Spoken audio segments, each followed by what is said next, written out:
Assalamualaikum warahmatullahi wabarakatuh. Perkenalkan, kami dari kelompok 1, saya Raudatul Jannah dan teman sekolah kiri saya Imratul Hasanah, saya Atania Zahra, saya Muhammad Penggaris. Kami dari Prodi PAI kelas 4D dengan mata kuliah Psikologi Belajar dengan dosen pengampu Ibu Lydia As-Salumi MPDI. Di sini kami akan mempresentasikan tugas kami yang berjudul teori deskriptif dan teori preskriptif. Namun sebelumnya, marilah kita buka dengan bacaan Ummul Quran dengan harapan apa yang kita presentasikan nanti kita semua akan mendapatkan ilmu yang bermanfaat. Ridhullah wa bisyafaati Rasulullah. Al-Fatihah.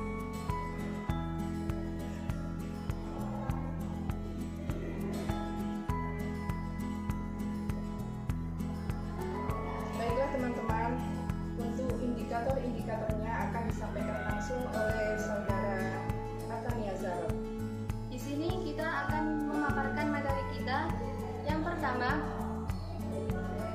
pengertian tentang teori deskriptif dan teori preskriptif. Yang kedua, perbedaan antara teori deskriptif dan teori preskriptif. Yang ketiga, kelebihan dan kekurangan teori deskriptif. Yang keempat, kelebihan dan kekurangan teori preskriptif. Dan yang kelima, teori belajar pembelajaran dalam teori belajar deskriptif dan teori belajar preskriptif. Untuk lebih jelasnya, mari kita simak video berikut ini. Poin pertama, pengertian teori deskriptif dan teori preskriptif.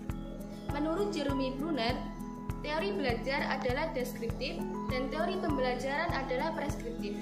Dikatakan deskriptif karena tujuan utama dari teori belajar adalah menjelaskan proses belajar, dan dikatakan preskriptif karena tujuan utama dari teori pembelajaran adalah menetapkan metode pembelajaran yang optimal. Adapun perkembangan teori deskriptif di sini adalah untuk memberikan hasil, sedangkan teori preskriptif di sini adalah untuk mencapai tujuan. Nah, itu sebabnya variabel yang diamati dalam mengembangkan teori preskriptif di sini menggunakan metode yang optimal, yaitu metode di mana metode ini mampu mengembangkan kemampuan siswa atau anak untuk mencapai tujuan. Sedangkan dalam mengembangkan teori belajar deskriptif, yaitu menggunakan hasil belajar sebagai artefak dan interaksi antara metode dan kondisi. Jadi, teori belajar menaruh perhatian pada variabel-variabel yang menentukan hasil belajar. Sebaliknya, teori pembelajaran menaruh perhatian pada bagaimana seseorang memengaruhi orang lain agar terjadi proses belajar. Selanjutnya, perbedaan antara teori deskriptif dan teori preskriptif. Apa saja sih perbedaannya?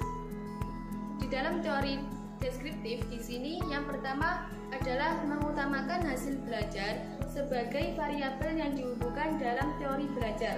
Yang kedua, menghubungkan psikologi siswa dengan kegiatan belajar. Yang ketiga, materinya terkonsep. Yang keempat, metodenya jelas dan mudah dipahami. Dan yang kelima, teori belajar sesuai dengan kemampuan siswa. Sedangkan dalam teori belajar preskriptif, yaitu yang pertama menggunakan metode pembelajaran dalam mencapai tujuan belajar. Yang kedua, menghubungkan psikologi kegiatan pembelajaran. Yang ketiga, memberikan motivasi untuk siswa agar terjadi proses belajar. Yang keempat, memiliki sistem tujuan yang mudah diimplementasikan. Yang kelima, menyesuaikan dengan kerja otak. Dengan kata lain, teori deskriptif mengungkapkan bahwa hubungan kegiatan siswa dengan proses psikologis dalam diri siswa. Sedangkan teori preskriptif yaitu mengungkapkan bahwa hubungan kegiatan pembelajaran dengan proses psikologis dalam diri siswa. Selanjutnya, poin C yang akan dijelaskan oleh saudari saya, Imratul Hasanah.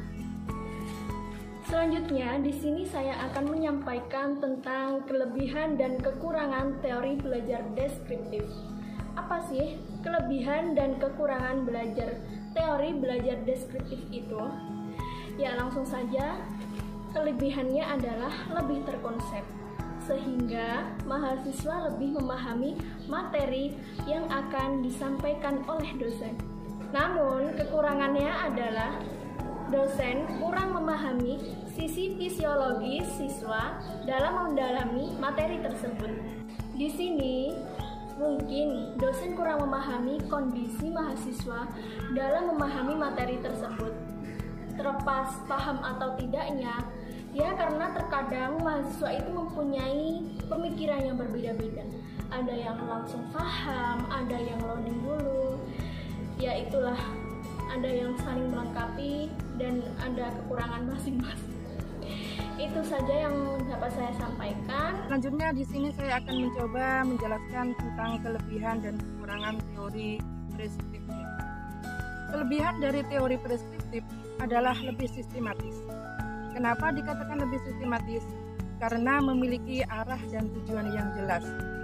Penekanan pemberian motivasi kepada seluruh siswa lebih ditekankan agar terjadi proses belajar yang mengoptimalkan kerja keras otak secara maksimal. Jadi pada teori preskriptif ini, motivasi belajar seluruh siswa lebih ditekankan agar terjadi proses belajar yang baik. Selanjutnya, kekurangan dari teori preskriptif adalah membutuhkan waktu yang lama untuk memahami pembelajaran. Kesimpulannya ialah teori belajar deskriptif lebih menekankan terhadap hasil yang dicapai dari sebuah proses belajar, yaitu perubahan positif ke arah yang lebih baik di ranah kognitif, efektif, dan psikomotorik, yang perubahannya cenderung menetap dan permanen. Teori pembelajaran deskriptif lebih menekankan pada pencapaian tujuan dengan metode dan pembelajaran yang optimal. Kelebihan dari teori belajar deskriptif ini adalah lebih terkonsep sehingga siswa lebih memahami materi yang akan disampaikan secara konsep, sehingga siswa lebih mudah memahami materi yang disampaikan dosen. Namun, terdapat kekurangan pula, yaitu terkadang dosen kurang memperhatikan kondisi mahasiswa sehingga terhadap mahasiswa tidak memahami apa yang disampaikan. Mungkin dari sekian penjelasan dari kita kelompok 1, bila ada kesalahpahaman atau penyampaian yang tidak sengaja atau menyinggung, mohon maaf.